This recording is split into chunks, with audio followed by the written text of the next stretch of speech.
Satyabhama Institute of Science and Technology, Chennai. Satyabhama Institute of Science and Technology, Chennai. அவருடைய அந்த அவதார நோக்கமே அசுரர்களை வதம் பண்ணி தேவர்களை காக்கணுன்றதும், அதே போல் அடியார்களுக்கு அருள் புரின்றது தான். அது நடந்த நாள் தான் ரொம்ப அற்புதமான இந்த வைகாசி விசாக நாள். அதாவது நம்ம பௌர்ணமியும் வைகாசி விசாகம் வர நாள் தான் இந்த முருகப்பெருமானை யார் ஆன்மார்த்தம் வணங்குறாங்க அவளுக்கு ஞானம் அதிகமாக வரும். நிலம் சம்மந்தப்பட்டவங்க, வீடு சம்மந்தப்பட்டவங்க, ஏதாவது நிறைய பேர் பொருட்களை தானமாக வழங்கலாம். என்ன பொருட்கள்னால் அந்த குளிர்ச்சிக்குரிய பொருட்கள், நீர், மோர், அதுபோல் கொடை, செருப்புன்னு சொல்லக்கூடிய பொருட்களை தானமாக வழங்கலாம். நம்ம வடபழனி முருகர் கோவிலோட தோற்றத்துக்கு காரணம் பார்த்திங்கன்னா ஒரு 3 சிதறல் தான் காரணம். ஏறுமையில் ஏறி விளையாடு முகம் ஒன்று, ஈசனுடன் ஞான மொழி பேசும் முகம் ஒன்று. அன்பு வணக்கங்கள். இன்று நம்முடன் செந்தமிழ் ஆகம அந்தனர் சிவ வடிவேலவன் அவர்கள் இணைந்துள்ளார். வணக்கம் சாமி. வணக்கம் சாமி. இப்போ வைகாசி விசாக திருவிழா நமக்கு திருமுருகப்பெருமானுடைய முக்கியமான விழாக்களில் வைகாசி விசாகமும் ஒன்று. இந்த வைகாசி விசாகத்துடைய அடிப்படை வரலாறு என்ன சார்? திருச்சிற்றம்பலம், தில்லையம்பலம், தென்னாடுடைய சிவனே போற்றி, எந்நாட்டவர்க்கும் இறைவா போற்றி, தமிழ்கடல் முருகப்பெருமான் திருவடிகள் போற்றி போற்றி. முருகப்பெருமானுடைய திரு அவதாரம் பார்த்திங்கன்னா ரொம்ப ஒரு சிறப்பான வரலாற்று பின்னடை கொண்டது. அதாவது தேவர்கள்லாம் அசுரெலாம் ரொம்ப துன்பப்பட்டுருக்காங்க. ஒரு காலகட்டத்தில் ரொம்ப தீவிரமாக போகும்போது அவங்க போய் முதல்ல நம்ம படைக்கும் போல பிரம்மாட்ட போய் முறையிடுறாங்க, நீங்கள் ஏதாவது தீர்வு பண்ணணுன்ட்டு. இல்லை இதுக்கு நான் தீர்வு காண முடியாது, என்னுடைய மேல்நிலையில் இருக்கக்கூடிய திருமால்கிட்ட போய் முறையிடலான்னு சொல்லிட்டு திருமால்கிட்ட போய் முறையிடுறாங்க. அவர் சொல்கிறார், இல்லை இது முழு முதலாக இருக்கக்கூடிய சிவபெருமானுடைய அந்த அருளாசினால் தான் நடக்கிறது, அதனால் அவர்கிட்ட போய் முறையிடலான்னு சொல்லிட்டு அவர்கிட்ட போய் முறையிடும் போது அவங்க முறிய காலுக்கு ஆட்கொள்வோம்னு சொல்லி அவருடைய நெற்றிக்கண் தோற்றுவிக்கப்பட்ட தான் முருகப்பெருமான். அதாவது சிவனுக்கு 5 முகம்னு சொல்லுவாங்க, இவருக்கு 6 முகம். அதாவது அதோ முகம்னு வானத்தை நோக்கி இருக்கும். 5 முகம் 5 திசைகளுக்கு இருக்கும். ஒரு முகம் அதோ முகம்னு சொல்லக்கூடிய அந்த நிலையில் 6 முகமாக அந்த நெற்றிக்கண் தீப்பொருள்ந்து தோன்றியவர் தான் முருகப்பெருமான். அவருடைய அந்த அவதார நோக்கமே அசுரர்களை வதம் பண்ணி தேவர்களை காக்கணுன்றதும், அதே போல் அடியார்களுக்கு அருள் புரின்றது தான். அது நடந்த நாள் தான் ரொம்ப அற்புதமான இந்த வைகாசி விசாக நாள். அதாவது நம்ம பௌர்ணமியும் வைகாசி விசாகம் வர நாள் தான் அந்த திருநாளாக அமைஞ்சது. அப்போ ஒரு முருகன் உதித்தனெங்கு உலகம் உய்யன்னு நம்ம அருளாளர்கள் சொல்கிறாங்க. அதாவது இந்த உலகம் எல்லா விதமான துன்பம் நீங்கி மக்கள்லாம் மகிழ்ச்சியாக இருக்கணும்னு சொல்லிட்டு ஒரு முருகன் உதித்தன உலகம் உய்ய. உலகம் உய்யன்னா எல்லாமே மேல்நிலை அடைஞ்சு இறைவனோட அருளை பெறணும்னு சொல்லிட்டு அப்படிப்பட்ட அற்புதமான அந்த நடந்த நாள் தான் வைகாசி விசாகம். அது விசாகன்னா என்ன அர்த்தம்னா மயில் மீது வலம் வருவோன்னு அர்த்தம். முருகப்பெருமானுடைய அந்த வாகனமே மயில் தான்.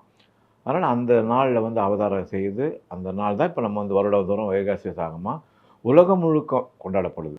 முருகர் பிறந்த பிறகு இந்த கார்த்திகை பெண்கள் வளர்த்ததா அவர் சொல்கிறாங்க, அதை பற்றி கொஞ்சம் சொல்லுங்கள். அதாவது முருகப்பெருமானுக்குரிய நட்சத்திரத்தில் ரொம்ப விசேஷமான நட்சத்திரம் 2. ஒன்று கார்த்திகை, இன்னொன்று விசாகம். கார்த்திகை எதனால சொன்னால் கார்த்திகை பெண்கள் தான் அவர் வளர்த்து ஆளாக்குனாங்க. அந்த ஏன்னா 6 முகமாக முதல்ல தோற்றுவித்தனால 6 குழந்தைகளாக இருந்தது. அதுக்கப்புறம் சிவபெருமான் அணைக்கும் ஒரு குழந்தையாச்சு. ஆனால் கார்த்திகை விரதம் நம்ம திரு கார்த்திகை நாள், நம்ம கார்த்திகை தீபம் அன்றைக்கி தான் முருகப்பெருமானுக்கு ரொம்ப விசேஷமாக கொண்டாடப்படும். அந்த நாளில் அது முதுவாக பார்த்திங்கன்னா சஷ்டி மாதம் வரும், அதே போல் கிருத்திகை மாதம் வரும். இதில் பார்த்திங்கன்னா நம்ம இன்னும் கூடுதலாக பார்த்திங்கன்னா 3 கிருத்திகையில் 3 கிருத்திகை முக்கியமாக விசேஷமாக கொண்டாடப்படும். ஒன்று தை கிருத்திகை, இன்னொன்று ஆடி கிருத்திகை, இன்னொன்று கார்த்திகை மாதம் வர கிருத்திகை. அதில் தலையாய கிருத்திகை நம்ம கார்த்திகை மாதம் வருது. என்னென்னா இந்த அன்றைய தினம் முருகப்பெருமானுக்கும் வழிபாடு நடக்கும், நம்ம சிவபெருமானுக்கும் வழிபாடு நடக்கும். சிவபெருமானுக்கு ஜோதி வடிவமாக ஒரு காட்சி கொடுத்தனால நம்ம திரு அண்ணாமலையில் வழிபாடு நடக்கும். அதே போல் தீபம் கூட பார்த்திங்கன்னா அங்கே நம்ம சிவபெருமான் போகிறதுக்கு திரு அண்ணாமலை தீபம்னு சொல்லுவோம், சர்வாலய தீபம் சொல்லுவோம். இப்போ முருகப்பெருமான் கோயிலில் போகிறது குமாரலய தீபம்னு சொல்லுவாங்க. அங்கேயும் தீபம்லாம் போட்டு வழிபாடு பண்ணுவாங்க. அந்த கார்த்திகை திருநாளில் ரொம்ப விசேஷமாக இருக்கும். சிவன், அதாவது சிவ ஆகமப்பட்ட கட்டப்பட்ட கோயில்களில் சிவனுக்கு இணையான வழிபாடு முருகப்பெருமானுக்கு நடக்கும். ஏன்னா 2மே ஒரே நாளில் வர்றதுனால இவங்க முருகப்பெருமானை வழிபாடு பண்ணுறவங்க அந்த வழிபாடு குமாரலய தீபம் சொல்லி முருகப்பெருமானை வழிபாடு பண்ணுவாங்க. சிவன் வழிபாடு பண்ணுவாங்க. கார்த்திகை பெண்கள் நம்ம தமிழ் கடவுளாக முருகப்பெருமானை எடுத்து வளர்த்தவங்க. அதனால் அவங்களுக்குரிய அந்த நாளை வந்து சிறப்பாக கொண்டாடணும்னு அதனால அந்த கார்த்திகை தீப திருநாளும் சிறப்பாக கொண்டாடப்படுது. இப்போ வைகாசி விசாகம் அப்படிங்கிறப்ப தமிழர்களுக்கு வந்து மிக முக்கியமான ஒரு தினம் இல்லையா? அன்றைய தினம் என்னென்ன கடவுள் வழிபாடு செய்யும்? முழுக்க முழுக்க முருகப்பெருமானோட வழிபாடு தான். அந்த விசாக நட்சத்திரமே பார்த்தீங்கன்னா, ஒரு ஞானத்துக்குரிய நட்சத்திரம். அதாவது அவருக்கு வந்து ஞான பண்டிதர்னே பேர் சொல்லுவாங்க. முருகப்பெருமானுக்கு வந்து தமிழ்ல சொன்னா ஞானகாரகன். ஆனா முருகப்பெருமானோட அந்த அருள் பெற்றவங்கலாம் ரொம்ப வந்து ஞான நிலையில இருப்பாங்க. நம்ம வாழுங்கால உதாரணம் பார்த்தீங்கன்னா, வாரியார் சாமி சொல்லலாம். அவர் பார்த்தீங்கன்னா, வயலூர் முருகப்பெருமானை ஆண்மகனை கொண்டு வணங்குனவரு. அவரோட அந்த அருள் எப்பவுமே வந்து வயலூர் முருகப்பெருமான் திருவருளாலே பேசும்போதெல்லாம் சொல்லுவாரு. எப்பவுமே முருகப்பெருமான் நினைவு கூறுவார். அதனால ஞானம் வந்து கண்டிப்பா அந்த முருகர்களுக்கு வரும். அதேபோல எங்களோட குருநாதர் கூட பார்த்தீங்கன்னா, அவரு முருகப்பெருமான ஞான குருவா கொண்டவர். அடியனுக்கும் அந்த பெயர் அமைஞ்சது. அதனால முருகப்பெருமானை யார் வந்து ஆன்மார்த்தம் வணங்குறாங்களோ, அவங்களுக்கு வந்து ஞானம் வந்து அதிகமா வரும்.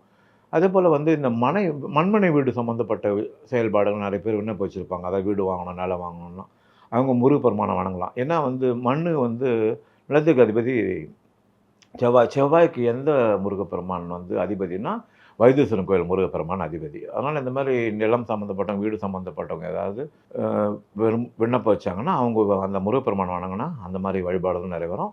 இப்போ இந்த நம்ம விசாகத்தில பார்த்தீங்கன்னா, ஞானத்துக்கு அது அதிபதியா இருக்கிறவர். அதனால குழந்தைங்களுக்கு வந்து முக்கியமான கல்வி வந்து சிறப்பா அமையணும். இப்போ நம்ம வந்து எப்படி வந்து அ எழுத்தறிவித்தல் விழா பண்றோமோ, அது மாரி வந்து அந்த மாரி அந்த நாள்ல வந்து அவங்க வந்து அந்த எழுத்தறிவித்தல்லாம் பண்ணலாம். குழந்தைங்களுக்கு நெறைய பேர் பார்த்தீங்கன்னா, அந்த முருகப்பெருமான் மாரி வேடம் போட்டெல்லாம் கோயில்கள்ல விழாலாம் பண்ணுவாங்க. அது மாரி எந்த அளவுக்கு நாம சிறப்பா வணங்குறோமோ வணங்கலாம். அதேபோல வந்து முருகனோட பக்தி பாடல் நெறைய இருக்கு. நம்ம வந்து திருப்புகழ் இருக்கு, கந்தரங்காலம், கந்தரன்புதி, திருப்புகழ், வேல் வகுப்பு, மயில் வகுப்பு, வேல்மாறன் நெறைய பதிகங்கள்லாம் இருக்கு. அதனால என்னென்ன விண்ணப்பம் இருக்கோ, அத வந்து மனதார வேண்டிட்டு அவங்க வணங்குனா கண்டிப்பா வந்து அந்த செயல்பாடு நடக்கும். அதேபோல வந்து இதில முக்கியமான இன்னொரு விஷயம் பார்த்தீங்கன்னா, இந்த கோடை காலம் வந்து முடிஞ்சு வசந்த காலம் தொடங்குறதோட விழாவோட தான் அந்த வைகாசி விசாக நாள். அதனால பார்த்தீங்கன்னா, நான் அது என்ன அது குறியீடுன்னா, நம்மளுடைய துன்பங்கள், பிரச்சனைலாம் நீங்கி நம்ம நன்மை பெறணுன்ற ஒரு குறியீடு. அதனால வந்து நெறைய பேர் வந்து பொருட்கள தானமா வழங்கலாம். என்ன பொருட்கள்னா, அந்த குளிர்ச்சிக்குரிய பொருட்கள், நீரு, மோரு, அதுபோல கொடை, செருப்புன்னு சொல்லக்கூடிய பொருட்கள தானமா வழங்கலாம். இன்னும் தலையாய தானம் வந்து அன்னதானம். அன்னதானம் பண்றது வந்து எல்லா உயிர்களுக்கும் வந்து சமமா கருதுற ஒரு அதாவது ஜாதி பேதமற்ற ஒரு நிலை. அதேபோல சமபந்தி விருந்துலாம் கோயில் நடத்துவாங்க. அதனால அன்னதானம் பண்றவங்க பண்ணலாம். இறைவனுக்கு விருப்பமான அதேபோல வந்து இந்த அபிஷேக பொருட்கள கோயில்ல வாங்கி குடுக்கலாம். அந்த அபிஷேக பொருட்கள்னு சொல்லும்போது கொஞ்சம் கவனமா என்னன்னா, நெறைய பேர் இப்ப பால் பாக்கெட்லாம் வாங்கி தராங்க. அந்த பால் பாக்கெட்ட தவிர்த்துடணும். ஏன்னா, அது வந்து நெறைய செயற்கையான கலப்பட பொருட்கள்லாம் இருக்கறனால, முடிஞ்சா பசும்பால் வாங்கி தரலாம். இல்லையா மற்ற சந்தனம், திருநீறு, குங்குமம்ன்ற அளவுல எந்த பொருள் வேணாலும் வாங்கி தரலாம். பால் மட்டும் குடுக்கணும்னு சொன்னா, பசும்பாலா குடுக்குறது சிறப்பு. மற்றபடி அவங்க அன்னதானத்துக்கு உதவலாம். அதேபோல வந்து அபிஷேக பொருட்கள் வாங்கி குடுக்கலாம். அத விட வந்து பக்திய வந்து சேவையா மாத்தணும். நம்ம வழிபாட்டு முறைகளே பார்த்தீங்கன்னா, அதுதான் அடுத்த நிலை. அதனால மக்களுக்கு வந்து தேவையான தொண்டுகள பண்ணலாம். அந்த மாரி வரவங்களுக்கு நீர், மோர், பானங்கள் தர்றது, வெயிலுக்கு வந்து நிழல் குடை அமைக்கிறது, அவங்கள வந்து ஒழுங்குபடுத்துறது, அன்னதானம் குடுக்குறது, இந்த மாரி சேவைகளா பண்ணா, முருகப்பெருமான் அருள கண்டிப்பா நம்ம பெற முடியும். ஒவ்வொரு அவதாரத்திற்குமே ஒரு நோக்கம் இருக்கும். அப்படி முருக அவதாரத்திற்கான நோக்கம், அந்த நோக்கமும் அவருடைய அந்த அவதாரமும் மனித பிறப்புக்கு சொல்ல வரக்கூடிய செய்தி என்ன? மனித பிறப்புக்கு வர செய்தி என்னன்னா, நம்ம வந்து ஓரிருவு, ஈரிருவு ஒரு ஒரு படிநிலையா வந்துட்டுருக்கோம். நம்ம வந்து 7ஆம் அறிவை நோக்கி பயணப்பட்டுருக்கோம். அதனால முருகனாலே அறிவு, அழகு, ஞானம் எல்லாமே குறிக்கிற ஒரு விஷயம். அதனால உயிர்கள் வந்து இங்க எதுக்கு வந்திருக்குன்னா, திருப்பி பிறவா நிலையை வந்து பெறணும். அதுதான் நம்ம நோக்கம். பிறந்து பிறந்து வருவது பிறந்தோமா பிறவா நிலை பேரின்பம். அதனால எல்லாம் வந்து அவதார நோக்கம் சொல்லப்படுறது என்னன்னா, பிறப்பு வந்து நம்ம அறுக்கணும். பிறப்பு எப்படி அறுக்க முடியும்னா, அந்த செய்ற நம்ம நற்காரியங்களால அத அறுக்கலாம். அதாவது சரி, கிரி, யோகம், ஞானம் சொல்லுவாங்க 4 நிலை. அது வந்து படிநிலையில தான் வரும். ஒருத்தர் ஒரு ஒரு நிலையில இருப்பாங்க. அது படிநிலையில வரும். அதனால நாம வந்து என்னன்னா, அந்த காலத்துல வந்து ஒருத்தர் வந்து நன்மை செய்தா நீங்க நன்மை செய்யுங்கன்னு சொல்லுவாங்க. இப்ப நீங்க நன்மை செய்யணும், அப்புறம் தீமைலாம் செய்யாம இருக்கணும். அதனால நாம வந்து மனதளவுல யாருக்கும் தீங்கு நினைக்காம, நம்மளுடைய செயல்பாடுகள் நம்ம பண்றதும், இறை வழிபாட்டுக்கு உதவுறதும், சேவையா பண்றதும் வந்து இந்த நோக்கத்தோட முக்கியம். ஒரு பெரிய பாரம்பரியம். அது அந்த முருகப்பெருமான் வழிவற்றி தொடர்ந்து பண்ணிட்டுருக்காங்க. நம்ம வடபழனி முருகர் கோவிலோட தோற்றத்துக்கு காரணம் பார்த்தீங்கன்னா, ஒரு 3 சித்தர்கள் தான் காரணம். அவங்க எல்லாம் வந்து முருகப்பெருமானோட வழிபாடு பண்ணவங்க. நம்ம பழந்தமிழ் வழிபாட்டுல முருகப்பெருமான் வழிபாடு ரொம்ப பழமை வாய்ந்தது. நம்ம வந்து பின்பற்றக்கூடியது. கிராமத்துலாம் பார்த்தீங்கன்னா, ரொம்ப சிறப்பா விழா கொண்டாடுவாங்க. 10 நாள் பிரம்மோற்சவம் கொண்டாடுவாங்க. தினமும் தேரோட்டம் நடக்கும். அதே போல் வந்து அலகு குத்தல், காவடி எடுத்தல் எல்லாமே பண்ணுவாங்க. எல்லாமே வந்து விழாவே நகர விழா கோலம் பூண்டிருக்கும். அதுவும் முருகப்பெருமான்னாலே ஒரு மகிழ்ச்சிக்கு அது வழிவகுக்கும் எல்லாருமே. குழந்தைங்க, பெண்கள் யாருன்னு பார்த்தீங்கன்னா, முருகப்பெருமான்னா ஒரு ஈர்ப்பு இருக்குது எப்பவுமே.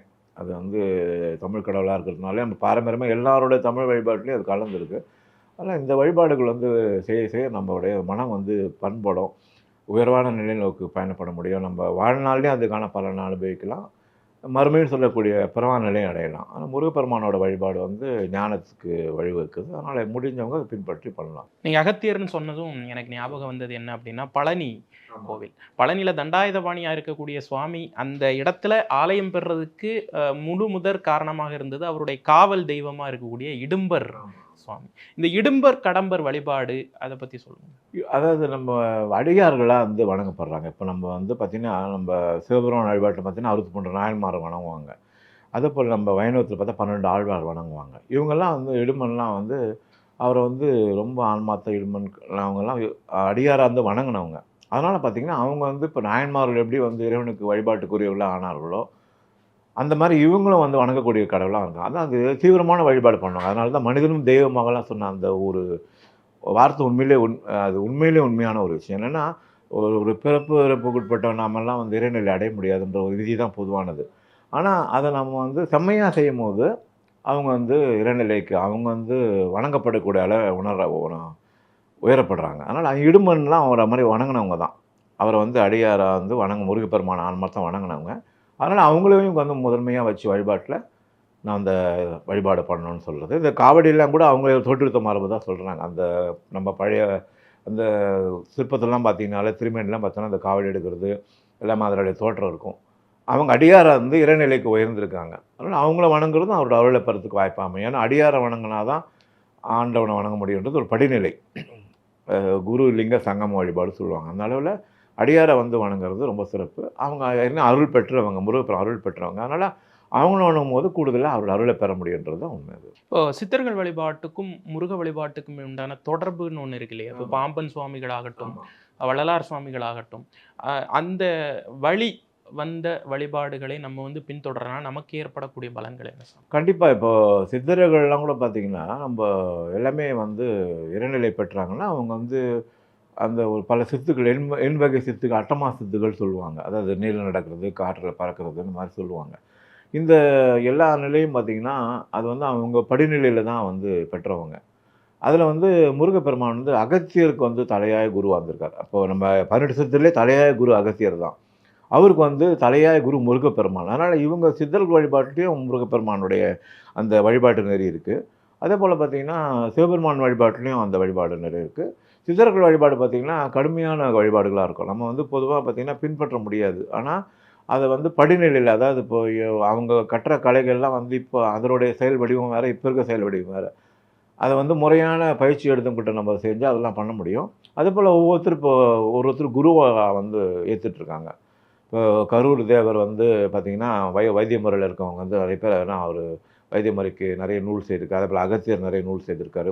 இன்னும் கேட்டா திருமூலர் தான் இன்னும் தலையாய சொல்லலாம் நம்ப. அவர் வந்து பார்த்தீங்கன்னா, 300 வருஷம் வாழ்ந்து 3000 வருஷம் வாழ்ந்து நெறைய வரலாற்று செய்திலாம் சொல்றாங்க. அவரு பார்த்தீங்கன்னா, நம்ப சைவ நெறியில ரொம்ப வந்து தலையாய போற்றப்படுறார். ஏன் பார்த்தீங்கன்னா, அவர் வந்து சித்தராவும் ஒருத்தர் வந்திருக்காரு. நாயன்மாரா வந்திருக்காரு. அவர் வந்து 12 திருமுறை திருமந்திரமும் அருளியிருக்காரு. இது 3மே செய்த சிறப்புக்குரியவர் திருமூலர். அதுமாரி ஒவ்வொருத்தருக்கு ஒரு ஒரு தனிப்பட்ட திறன்கள் இருக்கு. அவங்க சித்தர் வழிபாட்டில இருக்கவங்க வந்து ரொம்ப தீவிரமா இருப்பாங்க. பல நாள் வந்து உணவே அருந்த மாட்டாங்க. அவங்களுக்கு என்னன்னா, அந்த காற்று ஈரப்பதத்தையே உணவா வந்து அருந்துவாங்க. அதோட முக்கியமானது அமுதம்னு சொல்லக்கூடிய நம்ப உயிர் அணு இருக்கு இல்லையா? அத வந்து நம்ம 6 ஆதாரங்கள் இருக்கு நம்ம முதுகு பின்னாடி. அந்த 6 ஆதாரங்கள் வழியா மாத்தி அமுதமா அவங்க அருந்துவாங்க. அதனால வந்து இப்படிப்பட்ட கடுமையான நிலையில நாமளும் அடைய முடியும். ஆனா, அது முறையான பயிற்சி எடுக்கணும். நெறைய விஷயங்கள் அதில வந்து கொள்ளத்தக்கன, தள்ளத்தக்கனன்னு இருக்கு. அதாவது புகைப்பிடித்தல், மது நெறைய விஷயங்கள் வந்து விலக்குனா தான் இந்த மாரி நல்ல நிலையில அடைய முடியும். அதனால கடுமையான முறைகள் அதெல்லாம். ஆனா இருந்தா நம்ம வந்து பின்பற்றினா கண்டிப்பா அந்த நிலைய அடைய முடியும். இப்போ முருகருடைய காவல் தெய்வமான இடும்பராகட்டும், சித்தர் பெருமான்களாகட்டும், பாம்பன் சுவாமிகளாகட்டும், இவங்களையெல்லாம் வழிபடும்போது முருகருடைய அருள் அப்படியே நமக்கு கிடைக்குது அப்படின்றாங்க. ஆமா. அது பாமன் சுவாமிகள் பார்த்தீங்கன்னா, அதே போல பதிகம் அருளியிருக்காரு. அருணகிரிநாதர் பதிகம் அருளியிருக்காரு. எல்லாமே அருணகிரிநாதர் வந்து பார்த்தீங்கன்னா, பாமன் சாமிகளோட அந்த பதிகம் மாதிரி நிறைய பதிகம் எழுதியிருக்காங்க. எல்லாமே வந்து நிறைய பாடல்கள் வடிவமாக இருக்குது. அதனால் எல்லாருக்கும் விண்ணப்பம் பண்ணுறதுக்கு எளிமையான பாடல்களாக இருக்குது. திருப்புகழ் முக்கியமாக திருமுருகாட்டுப்படை அறுபடைபாடு பற்றி நம்ம நக்கீரர் பாடியிருக்காரு. அதனால் அந்தந்த தலங்களுக்கு சென்று வணங்கலாம். ஆனால் கூட்டம் அதிகமாக இருக்கும். மற்றபடி பக்கத்தில் இருக்க கோயிலில் சென்று வணங்கலாம். ஆனால் எளிமையான வழிபாடு நம்ம வந்து திருப்படமாக கூட வச்சு வணங்கலாம். எல்லாமே அருள் பெற முடியும். அந்த பதிகங்களில் பாடுறதும் நம்ம சேவையாக பண்ணுறதும் கண்டிப்பாக ஒரு அருளை பெற வழிவகுக்கும். வைகாசி விசாகம் குறித்து நிறைய விஷயங்கள் எங்களோட பகிர்ந்துக்கிட்டீங்க. ரொம்ப நன்றி சுவாமி. சிற்றம்பலம் நிறைய ஒரு பாட நிறைய பண்ணுவோம். ஏறுமையில் ஏறி விளையாடும் முகம் ஒன்று, ஈசனுடன் ஞான மொழி பேசும் முகம் ஒன்று, கூறுமடியார்கள் வினை தீர்த்த முகம் ஒன்று, குன்றுருவ வேல் வாங்கி நின்ற முகம் ஒன்று, மாறுபடு சூரரை வதைத்த முகம் ஒன்று, வள்ளியை மனம் புணர வந்த முகம் ஒன்று, ஆறுமுகமான பொருள் நீ அருளல் வேண்டும், ஆதி அருணாச்சலம் அமர்ந்த பெருமாளே. இது திருவண்ணாமலை திருப்புகழ். நம்ம கலாட்ட அன்பர்கள் முருகப்பெருமான் வழிபாடு செய்து எல்லாம் அன்பை பெற வேண்டுகின்றோம். திருச்சிட்டம்பலம் Thillaiambalam. Satyabhama Institute of Science and Technology, Chennai. Satyabhama Institute of Science and Technology, Chennai.